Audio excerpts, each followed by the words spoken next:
मित्रों, बहुत सारे भाई बहनों के अंदर, साधकों के अंदर ये बात हमेशा रहती है कि सूदक के समय, चाहे वो जन्म का हो, मरण का हो, और ख़ासकर स्त्रियों के संबंध में जब उनकी अशुद्धि की अवस्था होती है तो उस समय हमें साधना करना चाहिए या नहीं करना चाहिए, कोई अनुष्ठान उस समय करना चाहिए या नहीं करना चाहिए। और यदि बहनें उस समय कोई अनुष्ठान कर रही हैं और उस बीच में यदि अशुद्धि की अवस्था जाती है या घर में किसी की मृत्यु हो जाती है या किसी के जन्म हो जाता है, तो ऐसी स्थिति में हमें क्या करना चाहिए, उस समय जाप करना चाहिए या नहीं करना चाहिए, यह कहाँ तक धर्म संगत है, इसी के बारे में आज हम आपके लिए पूज्य गुरुदेव के विचारों से अवगत कराएंगे कि पूज्य गुरुदेव के इन सब चीज़ों के बारे में क्या विचार हैं, उन्होंने अपने विचारों को किस प्रकार से व्यक्त किया है। आज हम उन्हीं के विचार आपको बताने के लिए जा रहे हैं कि पूज्य गुरुदेव ने इस संदर्भ में क्या बताया है। राधे राधे, जय श्री कृष्णा। नमस्कार, मैं आचार्य पंडित गिरीश वारोलिया। गायत्री महामंत्र। ओम भूर्भुवः स्वः तत्सवितुर्वरेण्यं भर्गो देवस्य धीमहि धियो यो नः प्रचोदयात्। अखंडमंडलाकारं व्याप्तं येन चराचरं तत्पदं दर्शितं येन तस्मै श्री गुरवे नमः। तस्मै श्री गुरवे नमः। मित्रों, पूज्य गुरुदेव अंधविश्वास व रूढ़िवादी के बहुत ज़्यादा सख्त खिलाफ थे। कोई भी प्रथा यदि चली आ रही है तो उसके पीछे वैज्ञानिक कारण क्या है, उसके पीछे तथ्य क्या है। उन्होंने जब गायत्री मंत्र की साधना के बारे में लोगों को बताया तो उसके लिए भी उन्होंने ब्रह्मवर्चस्व शोध संस्थान बनाया, जिसमें लोगों को कि पहले उनकी मानसिकता क्या है और उसके पश्चात में जप करने के पश्चात में उनकी जीवन में किस प्रकार के परिवर्तन आते हैं, मनुष्यों से लेकर के पौधों से लेकर के उन्होंने उन सब चीज़ों में प्रयोग किए हैं। तो पूज्य गुरुदेव जो है रूढ़िवादी के बहुत ज़्यादा खिलाफ रहे हैं। तो आज उसी के आधार पर हम आपको बताने के लिए जा रहे हैं कि सूदक यानी जन्म के समय, मृत्यु के समय जो सूदक लगती है या स्त्री जब रजस्वला होती है तो उस समय व्यक्ति को दैनिक साधना या अनुष्ठान करना चाहिए या नहीं करना चाहिए, उसके पीछे के वैज्ञानिक तथ्य क्या हैं, हमारे ऋषि मुनियों ने इन सब चीज़ों पर प्रतिबंध क्यों लगाया था। सर्वप्रथम जन्म के बारे में लेते हैं। जब आपके घर में किसी शिशु का जन्म होता है तो उस समय परिवार के लिए 10 दिन का व माँ के लिए 1 माह का सूदक बताई गई है। जिस प्रकार से कि आपने देखा होगा कि अभी जो एक महामारी फैली हुई है जिसे हम कोरोना के नाम से जानते हैं, उसमें व्यक्ति क्वारंटाइन किया जाता है 15 दिन के लिए, ताकि उसके जो जीवाणु हैं, उसके जो शुक्राणु हैं, वो किसी दूसरे व्यक्ति के ऊपर प्रभाव ना डाल सकें।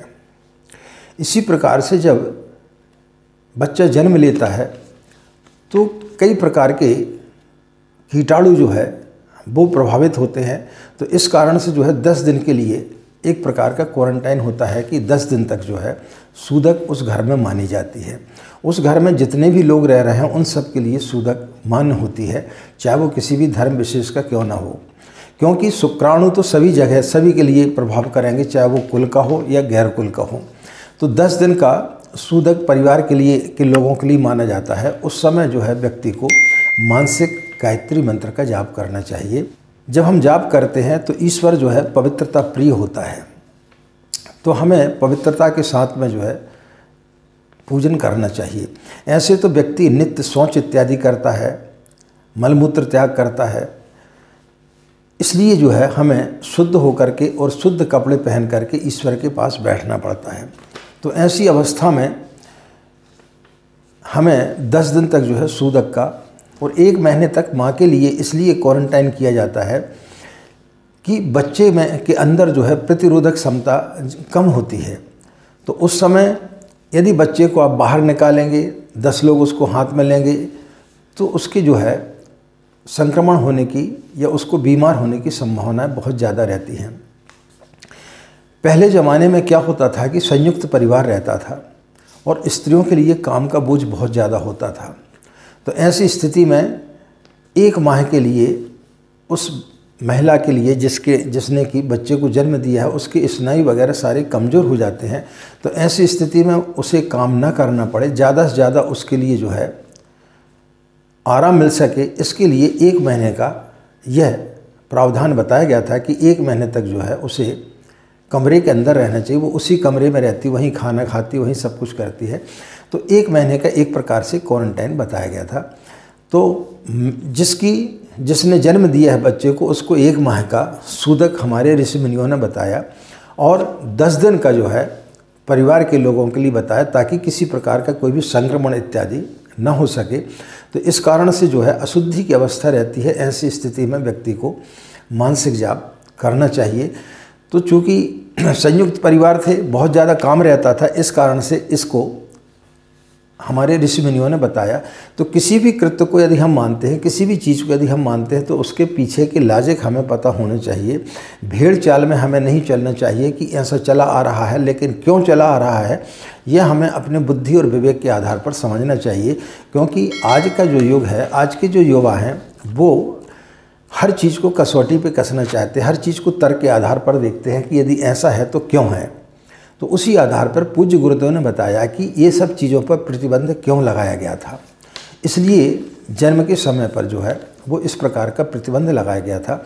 अब यदि आपके घर में किसी की मृत्यु हो जाती है तो 13 दिन का एक प्रकार का जो है वो क्वारंटाइन रहता है कि 13 दिन तक जिसके घर में मृत्यु होती है उसके घर में जो है उसके जो मृतक व्यक्ति रहता है उसके जो है कई प्रकार के कीटाणु रहते हैं जो उस घर में रहते हैं। इस कारण से 13 दिन तक जो है व्यक्ति को घर में रहना चाहिए और किसी प्रकार की कोई भी पूजा पाठ आदि नहीं करना चाहिए।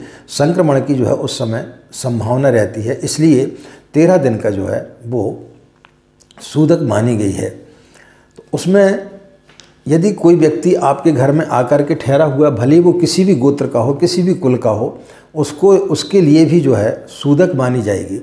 लेकिन यदि आप उस घर से बाहर रह रहे हैं और आप उस घर में नहीं आए हैं और आप उसी कुल के हैं, आप एक ही गोत्र के हैं और आपके परिवार का ही कोई व्यक्ति की मृत्यु हुई है और आप यदि वहाँ से बाहर रह रहे हैं, तो फिर आपके लिए सूदक मान्य नहीं होगी।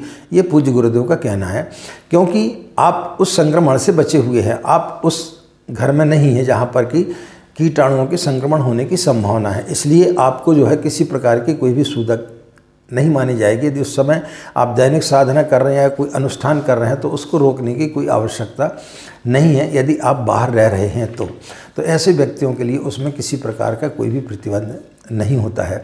हाँ, लेकिन जो उस घर में रह रहे हैं, चाहे वो आपके कोई रिश्तेदार आकर के ठहरे हुए, तो उनके लिए भी जो है सूदक मानी जाएगी। उनके लिए भी उस समय तक जो है पूजा पाठ इत्यादि नहीं करना चाहिए।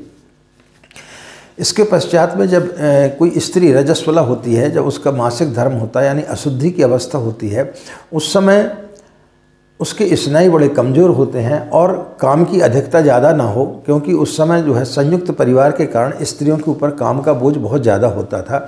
इसलिए उनके लिए किसी प्रकार की कोई भी बीमारी ना हो और उनके जो ब्लड निकलता है उससे किसी प्रकार का कोई भी संक्रमण दूसरे लोगों को ना हो जाए, इसलिए उनके लिए जो है रसोई घर में आना वर्जित रखा गया था और उस अशुद्धि अवस्था में उनके लिए जो है पूजा पाठ वर्जित मानी गई थी।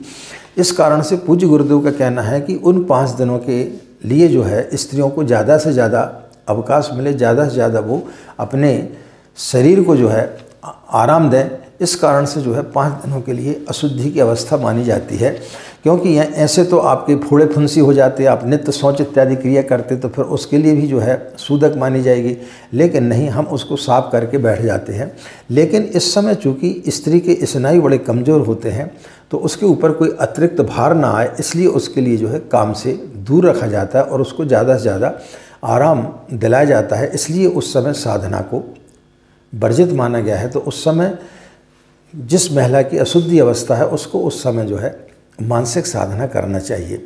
अब यदि आप उस समय कोई अनुष्ठान इत्यादि कर रहे हैं तो फिर आपको उस तारीख पर रोक देना चाहिए और फिर उसको उतने दिन आगे बढ़ा देना चाहिए। यदि आपकी अशुद्धि अवस्था आ गई है और आप यदि 40 दिन का 1.25 लाख का अनुष्ठान कर रहे हैं तो 40 दिन की जगह फिर आपको 45 दिन आपको साधना करना चाहिए और उन 5 दिनों में जो है एक एक माला आपको अतिरिक्त गायत्री मंत्र का जाप प्रायश्चित स्वरूप करना चाहिए। इसी प्रकार से यदि आपके घर में कोई बच्चे का जन्म हो जाता है तो 10 दिन आपको साधना रोक देना चाहिए और 40 दिन की बजाय फिर आगे जो है उसको 10 दिन और बढ़ा देना चाहिए और 10 दिन तक जो है आपको एक माला प्रायश्चित के रूप में ज़्यादा आपको जाप कर लेना चाहिए। इसी प्रकार से यदि आपके घर में किसी की मृत्यु हो जाती है तो 13 दिन तक के लिए आपको जो है अपने अनुष्ठान को रोक देना चाहिए और 13 दिन आगे बढ़ा देना चाहिए और 13 दिन तक आपको जो है एक एक माला अतिरिक्त जो है प्रायश्चित के स्वरूप में आपको माला का जाप कर लेना चाहिए। तो फिर किसी प्रकार का कोई भी दोष नहीं रहता है। और यदि आप दैनिक साधना कर रहे हैं तो दैनिक साधना में आपको मानसिक जाप करते रहना चाहिए। मानसिक जाप आप कभी भी किसी भी अवस्था में कर सकते हो, उसमें किसी प्रकार का कोई भी प्रतिबंध नहीं रहता है। तो बहनों को चाहिए कि रजस्वला जब वो रहती हैं तो उस समय उनको गायत्री की मानसिक जाप करना चाहिए, माला से उनको जाप नहीं करना चाहिए और अनुष्ठान में उनको 5 दिन अपने अनुष्ठान को रोक देना चाहिए। और यदि आपके घर में जन्म या मरण कोई स्थिति आ जाती है तो उस समय आपको मानसिक जाप करना चाहिए। गायत्री की दैनिक साधना करते हो या अनुष्ठान करते हो तो उस समय आपको रोक देना चाहिए। ये पूज्य गुरुदेव का कहना है। तो जो भी काम हम करते हैं, जो भी हमारी परंपराएं चली आ रही हैं, उन परंपराओं को हमारे ऋषि मुनियों ने क्यों चालू किया था, इसके बारे में हमें समुचित जानकारी होना चाहिए। हमें भेड़ चाल में नहीं चलना चाहिए कि एक भेड़ जहाँ चली जा रही है सब के सब उसी आधार पर चले जा रहे हैं। उसके पीछे का तत्व हमें मालूम होना चाहिए। कई परंपराएं हमारी ऐसी थी जो उस समय के लिए जो है वो बहुत ज़्यादा ज़रूरी थी, लेकिन ज़रूरी नहीं है कि वो प्रथाएं आज की तारीख में आपके लिए उपयोगी हों। कई चीज़ें समय काल परिस्थिति के आधार पर बदलती हुई चली जाती हैं, उनका फिर कोई औचित्य नहीं रहता है। तो इस कारण से किसी भी चीज़ को यदि हम अपने जीवन में अपनाने के लिए जा रहे हैं या किसी भी परंपरा को हमें यदि आगे बढ़ा रहे हैं तो उसके बारे में हमें जानकारी होना चाहिए कि यह चीज़ क्यों वर्जित है, इसका कारण क्या है, उसके कारण को हमें समझना चाहिए। और यदि आप सही तरीके से समझ जाते हैं तो फिर आपके लिए किसी प्रकार का कोई भी संदेह नहीं रहता है। फिर जो आप जो साधना करते हैं तो वो निश्चित रूप की आपकी साधना जो है वो सफल होती है। इसलिए परम पूज्य गुरुदेव ने हर प्रकार की परंपराओं के बारे में और इन रूढ़िवादियों के बारे में विस्तृत रूप से वैज्ञानिक तरीके से जानकारी दी है, जिसके चलते आज हमने आपको इस विषय पर जानकारी दी कि सूदक जन्म, मरण और अशुद्धि अवस्था में हमें क्या करना चाहिए और ये क्यों ज़रूरी है और क्यों ज़रूरी नहीं है, इनके पीछे का लॉजिक क्या है, इनके पीछे का मुख्य कारण क्या है। आशा मित्रों आपको निश्चित रूप से आपके मन में कई प्रकार के विचार आते हों, आपको गुरुदेव के विचार बताए उनसे आप सहमत होंगे और आपके अंदर की भ्रांतियाँ निश्चित रूप से इस वीडियो के माध्यम से दूर होंगी और आप अपनी साधना को अब अच्छे तरीके से कर पाएंगे। इन्हीं कामनाओं के साथ में कि आपका दिन मंगलमय हो, आप लोग खुश रहें, मस्त रहें, माँ गायत्री की असीम कृपा इसी प्रकार आप लोगों को बनी रहे। आप सभी के अंदर बैठे परमात्मा को हमारा प्रणाम, हमें आज्ञा दें। नमस्कार, ओम शांति।